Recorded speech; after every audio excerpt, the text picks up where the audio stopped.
Welcome to my channel dear student. आज हम लोग स्टार्ट करेंगे रियल नंबर्स क्लास 10th का चैप्टर 1। इस रियल नंबर्स के कुछ बेसिक कंसेप्ट और फार्मूला पढ़ेंगे और इस चैप्टर में कौन कौन सा टॉपिक पढ़ना है इस वीडियो में हम लोग देखेंगे। साथ में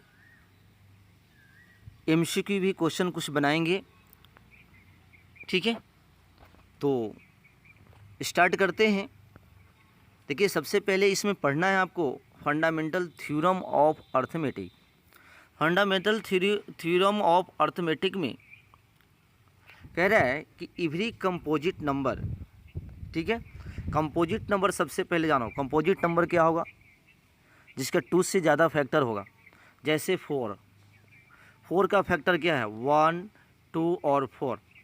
फैक्टर समझते हो? फैक्टर मतलब कि एक ऐसा नंबर्स जो जिसका फैक्टर निकालना है वो डिविजिबल उसको डिवाइड कर दे। डैट मीन्स 4 को डिवाइड करने वाला नंबर कौन कौन है? 1, 2 और 4। इसलिए 1, 2, 4 का फैक्टर हो गया। और मल्टीपल क्या होता है? मल्टीपल मतलब 4 का टेबल। 4 से डिवाइड होने वाला नंबर को मल्टीपल्स कहते हैं, ठीक है ना। चलो, तो कंपोजिट नंबर को जब आप फैक्टराइज करोगे, जैसे 4 है तो 4 को फैक्टराइज करोगे तो इसका प्राइम फैक्टर्स क्या क्या आएंगे? 2 × 2। अब बताइए, प्राइम नंबर भी जानना जरूरी है। प्राइम नंबर जो खुद से डिवाइड हो, है ना, डिविजिबल बाई इटसेल्फ। ऐसे 1 से तो डिवाइड सब कोई नंबर, सारा नंबर 1 से डिविजिबल होता है। जैसे देखिए 2, 3, 5, ये सब क्या है? प्राइम नंबर है।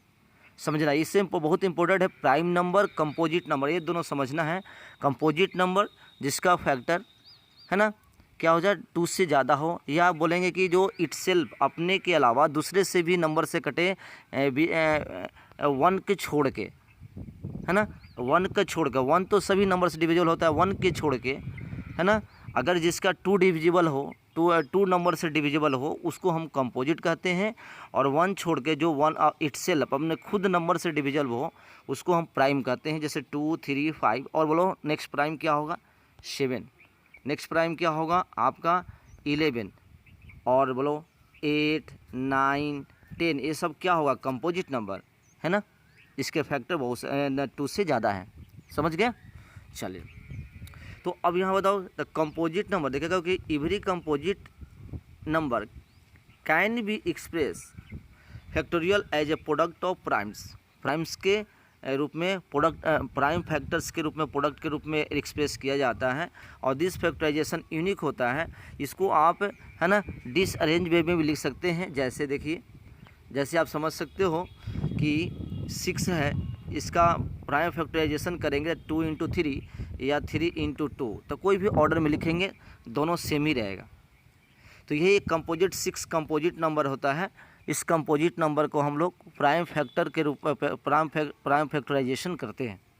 तो यही टॉपिक है। सबसे पहले फर्स्ट प्राइम फैक्टराइजेशन करके आपको एचसीएफ एंड एलसीएम निकालना है।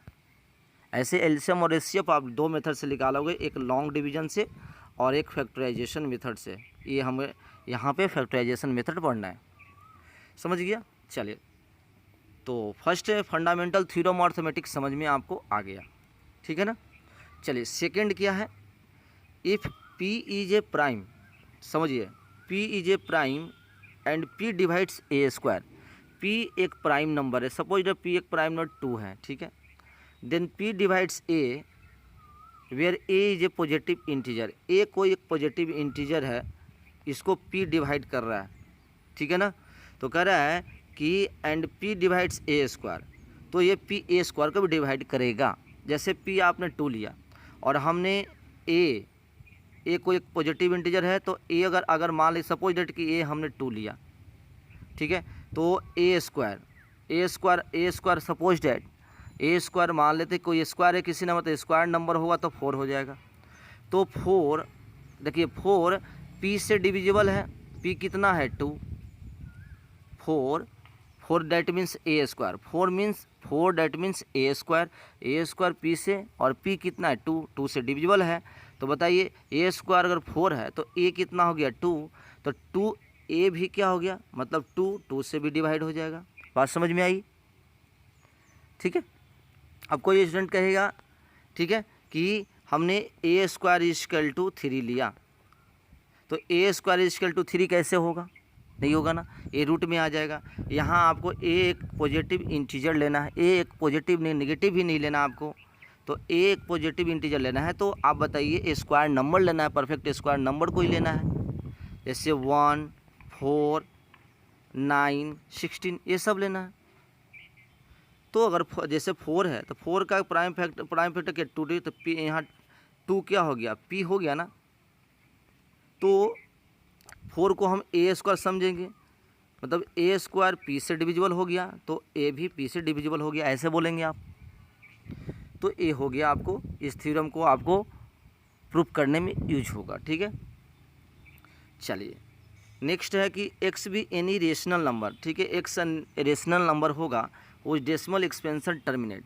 याद करो कि रेशनल नंबर का डिफिनेशन है कि जिसका डेसिमल एक्सपेंशन टर्मिनेट कर जाए या तो जिसका decimal expansion non terminating recurring हो, उसको हम रेशनल नंबर कहते हैं। डिफिनेशन में आप पढ़ेंगे रेशनल नंबर क्या हो जाएगा, जो पी बाई क्यू के फॉर्म में रिप्रेजेंट करें और पी और क्यू इंटीजर हो, क्यू नॉट इक्वल टू 0 हो, ये पढ़े हैं आप। एक ये हो गया। फिर से कोई अगर टर्मिनेट डेसिमल है, टर्मिनेट डेसिमल में जैसे देखिए 3.5, ठीक है, इसके बाद ये टर्मिनेट कर रुक गया, अब कुछ नहीं है, तो इसको हम टर्मिनेट डेसिमल कहते हैं, टर्मिनेट डेसिमल। ठीक है, तो इस तरह इसको भी हम रेशनल नंबर बोलेंगे। या 2.3333 बार 3 आए तो इसको क्या बोलते हैं, इसको बोलेंगे नॉन टर्मिनेटिंग रिकरिंग या रिपीटिंग, मतलब बार बार वही सेम नंबर आ रहा है, एक डिजिट भी रिपीट कर सकता है, 2 भी कर सकता है, 9 डिजिट भी रिपीट कर सकता है, ज़्यादा भी कर सकता है। ठीक है, तो जब डिजिट डेसिमल के बाद डिजिट रिपीट करने लगेगा उसको नॉन टर्मिनेटिंग रिपीटिंग या रिकरिंग डेसिमल कहेंगे। उसको भी हम पी बाई क्यू के फॉर्म में लिख देंगे, और डैट मीन्स वो भी रेशनल नंबर हो जाएगा। समझ गया ना? चलो वेरी गुड। उसके बाद देखो, तो फिर क्या करें इस पॉइंट पे कि decimal expansion terminate they can be express x in the P by Q के फॉर्म में एक्सप्रेस करेंगे, और पी और क्यू को प्राइम हो गया। आगे इंपॉर्टेंट, बहुत इंपॉर्टेंट है, हमने अभी सीखा कंपोजिट नंबर जिसका 2 से ज़्यादा फैक्टर हो, या 2 से ज़्यादा, हाँ 2 से ज़्यादा से नंबर से डिविजिबल हो, और एक प्राइम नंबर जो अपने आप से डिविजिबल हो। ठीक है, और को प्राइम किसे कहते हैं, को प्राइम उसे कहते हैं जैसे 2 नंबर है ए और बी को प्राइम उस समय कहोगे जब इसका एचसीएफ क्या हो जाएगा, एचसीएफ 1 होगा। डैट मीन्स दोनों का कोई भी कॉमन फैक्टर नहीं होगा, दोनों का कॉमन फैक्टर बोलेंगे कि 1 होगा। जैसे देखिए 2 और 3 में कोई भी कॉमन नंबर नहीं है। यहाँ कॉमन नंबर क्या हो सकता है, कॉमन नंबर 1 से दोनों डिविजिबल है, दैट इज कॉमन फैक्टर 1 हो गया। तो 2, 3 आपस में क्या करें, को प्राइम नंबर कहलाएंगे।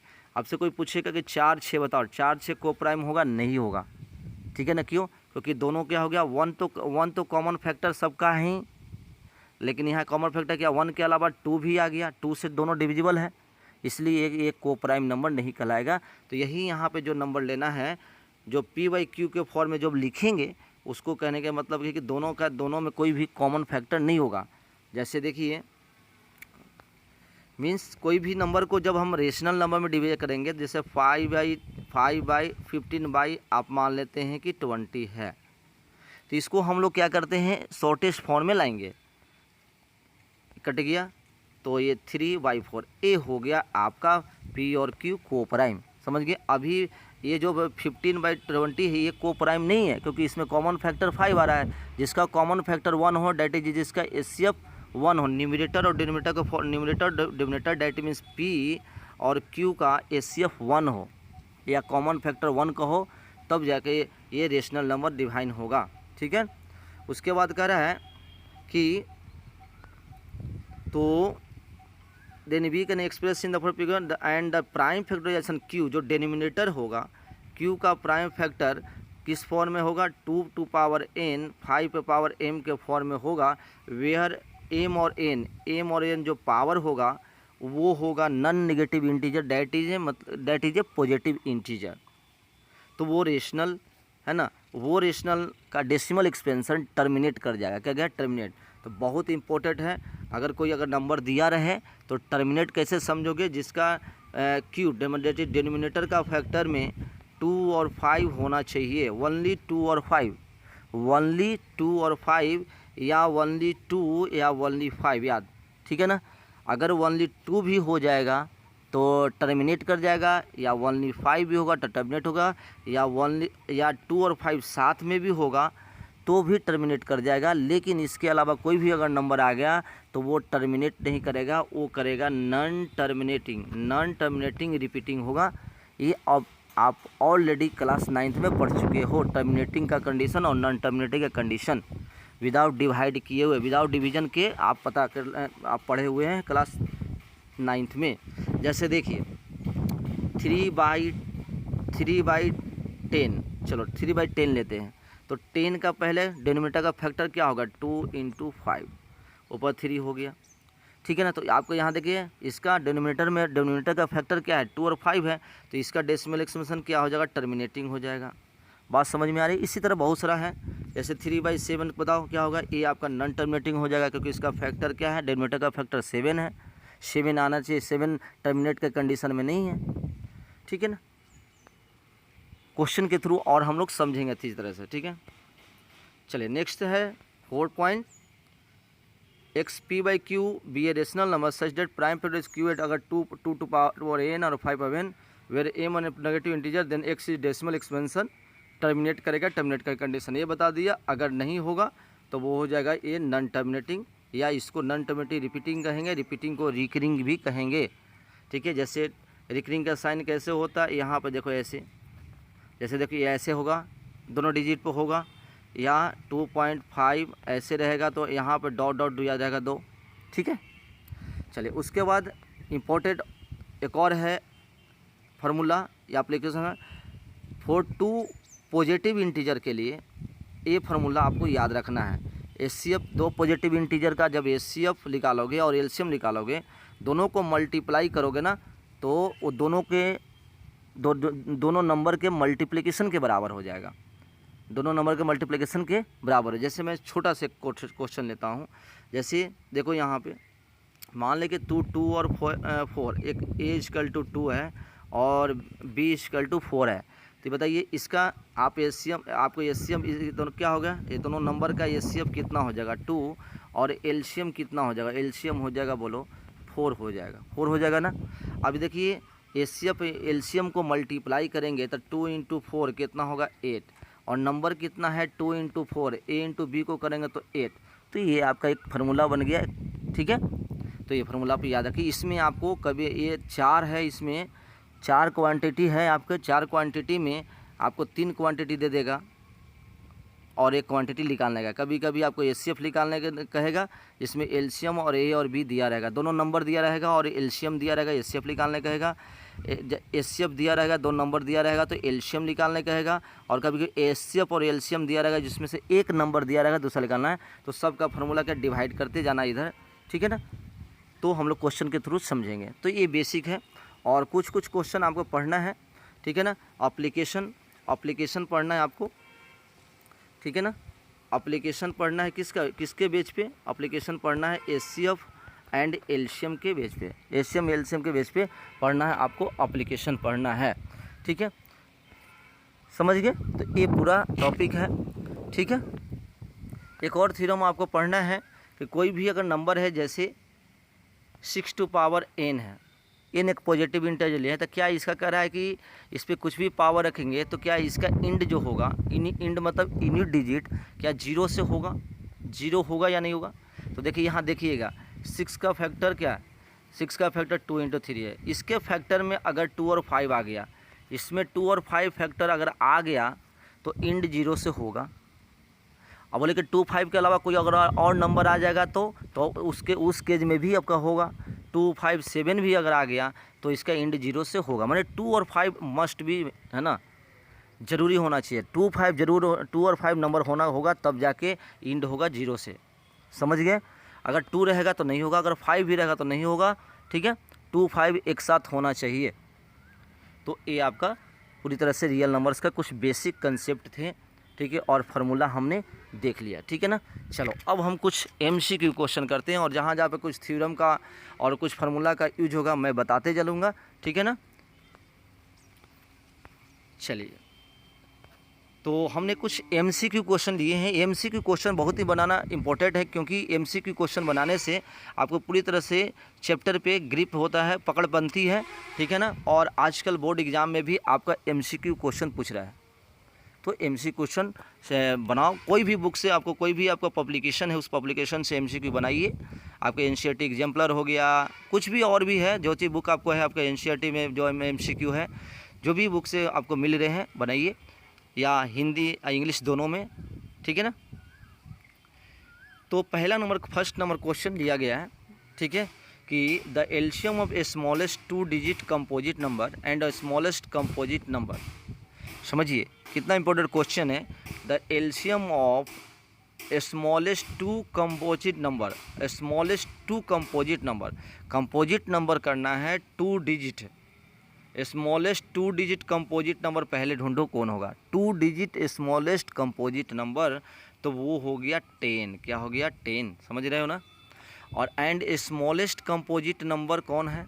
स्मॉलेस्ट कंपोजिट नंबर 4 है, 1 डिजिट का ही का, यहाँ पर 1 डिजिट बोल सकता था।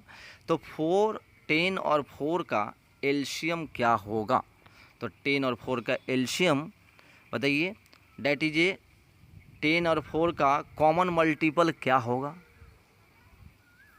तो हो जाएगा 20। क्या हो जाएगा? 20। तो इसका राइट आंसर क्या हो जाएगा? 20। सी इज द राइट आंसर। समझ गए क्वेश्चन कैसे पूछा? डायरेक्ट नहीं पूछ रहा है कि आपको 10 और 4 का एलसीएम निकालो, ऐसा क्वेश्चन देगा। समझ रहे हो ना। तो कंपोजिट नंबर, प्राइम नंबर, ये सब याद करके रखिए, ठीक है। फिर से को प्राइम नंबर जिसका एचसीएफ 1 हो, डायरेक्ट आंसर देना है। जिसका एचसीएफ 1 होगा, तो हम अब उस क्वेश्चन पे भी आएंगे कि को प्राइम नंबर का एचसीएफ 1 होता है, और एलसीएम जो होता है, एलसीएम जो होता है, ये 2 ए और बी को प्राइम नंबर है, तो इसका एचसीएफ याद रखना 1 और एलसीएम याद रखना क्या? ए बी, दोनों प्रोडक्ट के बराबर। जैसे 2 और 3 का एचसीएफ 1 होता है, तो इसका एलसीएम कितना होगा? 2 3 6, सिंपल 6 जानते हो। चलिए नेक्स्ट क्वेश्चन देखो। The total number of factors of prime number is a, the total number of factors of prime number. तो प्राइम नंबर का टोटल फैक्टर्स कितना होता है? 2, 1 और इटसेल्फ। इसका आंसर देना है सी। जैसे प्राइम नंबर कोई ले लो 2, तो इसका फैक्टर 1 और 2 है। समझ रहे हो ना। तो टोटल नंबर ऑफ फैक्टर्स किसका? प्राइम नंबर का कितना बनाना है? प्राइम नंबर का बताना है 2, ठीक है। The sum of exponent of prime factors in the prime factorization 196। अब इसको क्या करना है? आपको 196 का प्राइम फैक्टर कर लेना है। तो प्राइम फैक्टर कैसे करोगे? 196 का ऐसे करोगे, एलसीएम निकालोगे 2 टाइम, ठीक है। कितना हो जाएगा? 998 हो जाएगा। फिर 2 टाइम लगाओगे, ठीक है, 49 हो जाएगा। 7 टाइम लगेगा, 7, ठीक है ना।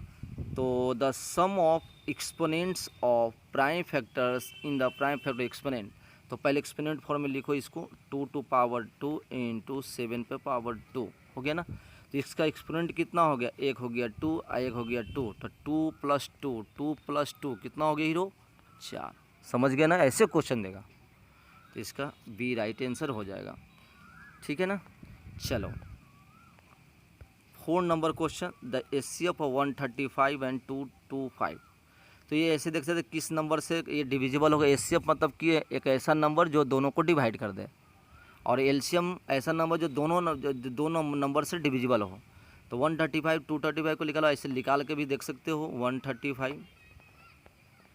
135 का एलसीएम निकालोगे, 5 हो गया, 2 7 3, ठीक है, 9 3 3, ठीक है ना।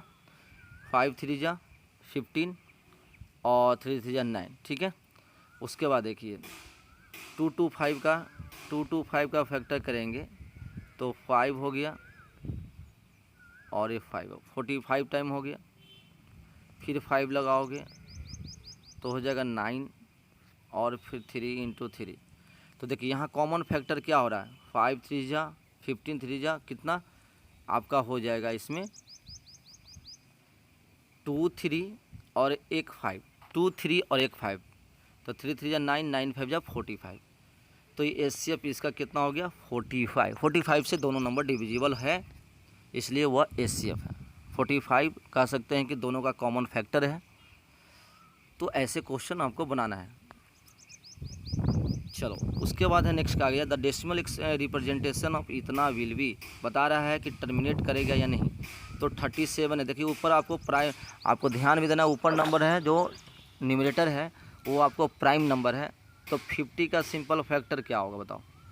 तो 50 है, चलिए ठीक है, इसका फैक्टर आपके पास 2 × 5 × 5 हो गया ना, तो ये तो बस टर्मिनेट कर जाएगा। ठीक है, तो लिखा भी है टर्मिनेट टर्मिनेट टर्मिनेट नोट है, ये तो ऑप्शन गलत हो गया। टर्मिनेट अब कितने डिजिट के बाद होगा, तो देखो ऐसे क्वेश्चन जब रहे 37/50, इसको क्या कर दो नीचे 100 कर दो, 2 ऊपर मल्टीप्लाई और 2 ऊपर कर दो, तो कितना हो गया 74/100। तो 100 से डिवाइड करोगे तो क्या होगा, डेसिमल 74 हुआ कि नहीं बताओ। तो कितने डेसिमल प्लेस के बाद टर्मिनेट कर रहा है, तो 2 ऐसे करके क्वेश्चन पूछा है। तो terminate after 2 decimal place, B is the right answer. समझ गए ना।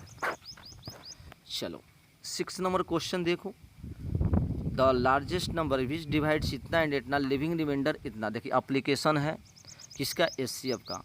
लार्जेस्ट नंबर जब भी कहे तो आपको HCF निकालना है, लेकिन ऐसे नहीं 72 ने। सबसे पहले अगर रिमाइंडर बच रहा है तो माइनस करो, 70 में से 5 माइनस करो तो यहाँ 65 हो जाएगा, और 125 में से 8 माइनस करो तो 125 में से 8 करोगे तो हो जाएगा कितना 117 है ना। अब ये दोनों का HCF क्या हो सकता है, 65 117 किस नंबर से डिविजल होगा, तो ये 13 से होगा। तो यही आपका लार्जेस्ट नंबर है जो 70 और 125 को डिवाइड करेगा, लेकिन रिमाइंडर क्या हो गया 70 को डिवाइड करेगा तो 5। आप कर भी सकते हैं, देखिए 13 से 70 में डिवाइड करिए तो 13 5 65, 65 हो गया ना, 5 बच गया। देखिए यहाँ रिमाइंडर 5 बच रहा है कि नहीं बच रहा है।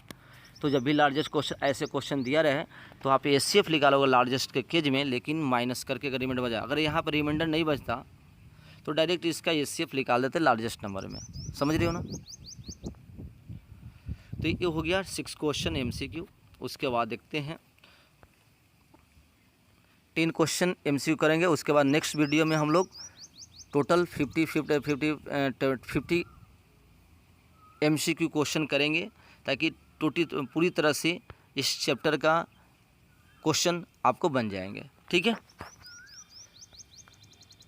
द डेसिमल एक्सपेंशन ऑफ इतना विल बी, इसको भी वही करना है आपको। डेसिमल टर्मिनेट करेगा कि नहीं, तो ये भी टर्मिनेट करेगा। ठीक है, नीचे अब पहले इसको सबसे पहले कैसे करो, 5/400 है तो इसको 15 है तो इसको पहले कट करो 3 5 टाइम में, और इसको हो गया 80। ठीक है ना, 80 तो होता ही 8, आपका 8 में 2 फैक्टर होता ही हो जाएगा।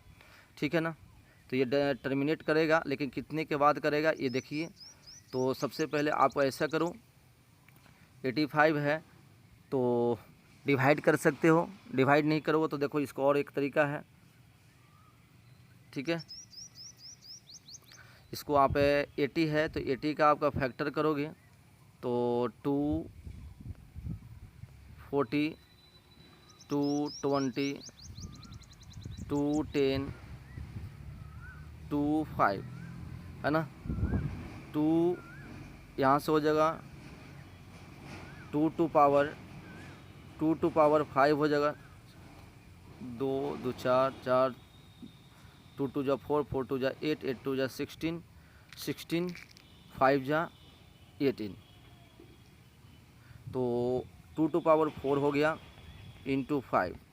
ठीक है ना। इस टाइप का क्वेश्चन जब रहेगा तो कैसे करोगे, तो इसको बेटर है कि आप है ना 3 को 80 से डिवाइड कर दो, या तो यहाँ 2 टू पावर 4 है तो इसको 5/4 करो, 5/4 करो, इसको एक्स्ट्रा 5 टू पावर 3 को ऊपर इंटू कर दो। अब इसके बाद आपका होगा तो 2 5 कितना हो गया बताइए, 2 5 यहाँ 10 होगा, 10/4 डेट इज नीचे आ गया 4 0, ठीक है ना, 4 जीरो तो 4 डेसिमल के बाद क्या हो जाएगा, ये टर्मिनेट कर देगा। तो डी ये राइट आंसर हो जाएगा। ठीक है, आप डिवाइड करके भी करेंगे तो आपको पता चल जाएगा कितना डेसिमल के बाद, है ना, डेसिमल प्लेस के बाद टर्मिनेट कर रहा है। तो ये प्रोसेस यही है। नेक्स्ट क्वेश्चन क्या है, इसको 637, देखो इसको आपको सबसे पहले फैक्टराइज करोगे, तो फैक्टराइज करोगे 6370 को ऐसे करोगे तो दिखना 2 पे पावर m, 2 पे पावर कितना आएगा, 5 पे पावर कितना आएगा, 7 पे कितना आएगा, 13 पे पावर कितना आएगा, और बाकी सब सारे पावर को, है ना, सारे पावर को यहाँ ऐड करोगे तो आपका आंसर आ जाएगा। ठीक है ना। चलिए, उसके बाद है नेक्स्ट कि the list number that is divisible by all the numbers from 1। देखिए लिस्ट नंबर, अब देखिए यहाँ कंसेप्ट, वहाँ लार्जेस्ट नंबर था एससीएफ लिखा रहते, लिस्ट नंबर कहेगा जो ऐसे लिस्ट नंबर जो कि 1 से लेकर 5 सारे नंबर से डिविजिबल है, 1 2 3 4 5, ये पाँचों नंबर से डिविजिबल होने वाला नंबर निकालना है, डैट इज पाँचों का एलसीएम। तो 5 का एलसीएम क्या होगा बताओ, तो पाँचों के एलसीएम आपके पास कितना हो जाएगा, ये हो जाएगा 60, कितना हो जाएगा 60। ठीक है ना, 60 पाँचों नंबर से, 1 से भी डिविजिबल, 2 से भी है, 3 से भी है, 4 से भी है। ठीक है, और 5 से भी है, तो ये आपका हो जाएगा 60 इसका आंसर। ठीक है ना। उसके बाद है लिस्ट नंबर का रहा है 60, 120 भी हो सकता है, लेकिन लिस्ट का रहा है, ऐसे तो बहुत सारे नंबर 1 2 3 4 5 से डिविजिबल होंगे, लेकिन लिस्ट डिविजिबल कौन होगा, 6। तो लिस्ट डिविजिबल की बात आएगा तो जो जिस नंबर से कहेगा उस नंबर से डिवाइड होने वाला नंबर कौन है, 60 है। तो इस केस में आपको एलसीएम निकालना, ध्यान रखना। नेक्स्ट क्वेश्चन है which of these rational number is a terminating decimal. इसमें से कौन सा टर्मिनेटिंग डेसिमल है, बहुत सिंपल क्वेश्चन है। तो टर्मिनेटिंग के लिए मैंने बताया था कि आपका नीचे का फैक्टर कितना होना चाहिए, 2 और 5, 2 और 5 या ओनली 2 या ओनली 5 भी होगा तो होगा। तो देखिए इसमें से कौन सा हो जाएगा, तो देखिए यहाँ पे ये आपका कौन सा हो जाएगा, 18 है, तो 18 में आपका क्या है, 3 है, तो ये नहीं होगा। इसमें भी आपका 3 है, नहीं होगा। 200 ए आपका हो जाएगा, ठीक है ना, ये हो जाएगा, लेकिन ए नहीं होगा। ठीक है ना, तो ये आपका सी राइट आंसर हो। ठीक है, 8/200 को कैसे लिख सकते हो बताओ, 8/200 को कट करेंगे तो ऐसे भी कटेगा, तो 4 टाइम कटिए, 4 2 जा 8 और 50, फिर ए कट गया 2 टाइम में, 2 2 जा 4 25, 5 का फैक्टर है, इसलिए टर्मिनेटिंग हो जाएगा। चलिए नेक्स्ट क्वेश्चन क्या है, the largest number which divides इतना and leaving, the same question है 6, दोनों में 6 हो रहा है, तो इसमें पहले आपको एचसीएफ निकालना है। अभी ऊपर क्वेश्चन बनाया था लार्जेस्ट नंबर में 615 और 963 में पहले 6 घटाओगे, तो 615 में 6 घटाना पहले, तो कितना हो जाएगा 609, और 6 घटाओगे 963 में 6 घटाओगे तो हो जाएगा 957। अब ये दोनों का अब 609 और 957 का एचसीएफ निकालोगे, जो भी मेथड यहाँ पर लगा सकते हो, फैक्टराइजेशन मेथड या लॉन्ग डिवीजन से कर भी सकते हो। तो इस केस में जो आएगा वो आपका क्या हो जाएगा, लार्जेस्ट नंबर हो जाएगा। ठीक है ना, तो इसकी पॉसिबिलिटी क्या होगा, ये तो 5 नहीं होगा, ये भी नहीं होगा। इस केस में 7 और 3 है ना, ये 93 होने की पॉसिबिलिटी है, ये देख लीजिएगा, ये 93 होने का है। तो ये आपका इसी प्रोसेस से निकालना, मतलब 609 और 957 का एचसीएफ निकालना है आपको। 650 इसको नहीं करना, माइनस करके पहले उसके बाद एचसीएफ निकालोगे, समझ गए।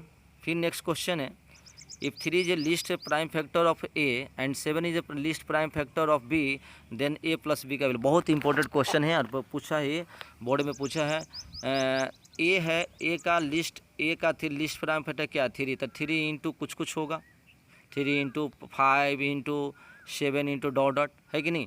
उसी तरह क्या हो गया, बी एक नंबर है जिसका लिस्ट प्राइम फैक्टर क्या है, 7 है, इंटू 7 के बाद 11 ऐसे करके आएगा।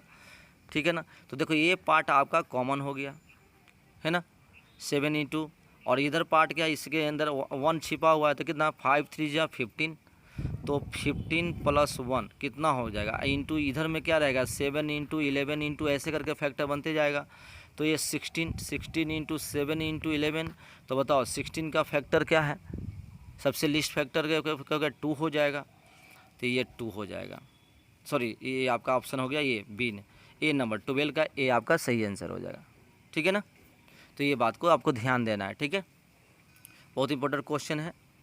उसके बाद लास्ट क्वेश्चन हम लोग देख रहे हैं। ए दिया हुआ है 2 इंटू 2/3, बी दिया हुआ इतना और सी इतना दिया हुआ है, एलसीएम इतना, एलसीएम ABC का इतना है, then n is equal to, तो एलसीएम दिया हुआ है 2 टू पावर 3, 3 टू पावर 5। तो सिंपल आपको बताइए ABC का एलसीएम क्या होगा, तो ABC का एलसीएम क्या होगा ये आप देखना है। ठीक है, तो ए दिया हो 2 टू पावर 3, तो एलसीएम में क्या हो, सारे फैक्टर को आपको लिखना है, कॉमन फैक्टर को एक बार लिखना है, 2 to power 3 into 3, 2 into 3 into 5। ठीक है ना, तो और सी दिया 3 टू पावर n इंटू 5। ठीक है, तो आप यहाँ एलसीएम में देखिए 2 कितना है, 2 टू पावर 3 है। ठीक है, 2 टू पावर 3 है, सही है। चलिए, उसके बाद 3 कितना है, 3 टू पावर 2 लिया हुआ है, मैक्सिमम 2 लिया हुआ 3, इसमें 1 है, इसमें भी 1 है, तो इसमें क्या हो गया 2 है, इसमें 2 है, तो 3 टू पावर n, इसी में आपको क्या 3 टू पावर 2 होगा, तो यहाँ n का वैल्यू आपके पास कितना हो गया 2, n का वैल्यू क्या हो गया 2। ठीक है, तो ये राइट आंसर बी हो गया। तो इस तरह हम लोग इतना MCQ क्वेश्चन देख लिए। तो इस तरह MCQ क्वेश्चन बनाएंगे तो आपको इस चैप्टर पे पकड़ होगी, और बहुत इम्पोर्टेंट है कोई भी चैप्टर का MCQ बनाना। हमारे चैनल पे सारे MCQ हर एक चैप्टर का है ना आपको मिलेंगे, और ये वीडियो बेनिफिशियल आपके लिए ज़रूर होगा। और प्लीज़ कमेंट में ज़रूर लिखें कि कैसा लगा वीडियो, क्या आपके लिए इन्फॉर्मेटिव है या नहीं है। और प्लीज़ हमारे चैनल पर नए हैं तो हमारे चैनल को लाइक सब्सक्राइब कीजिए। Thank you.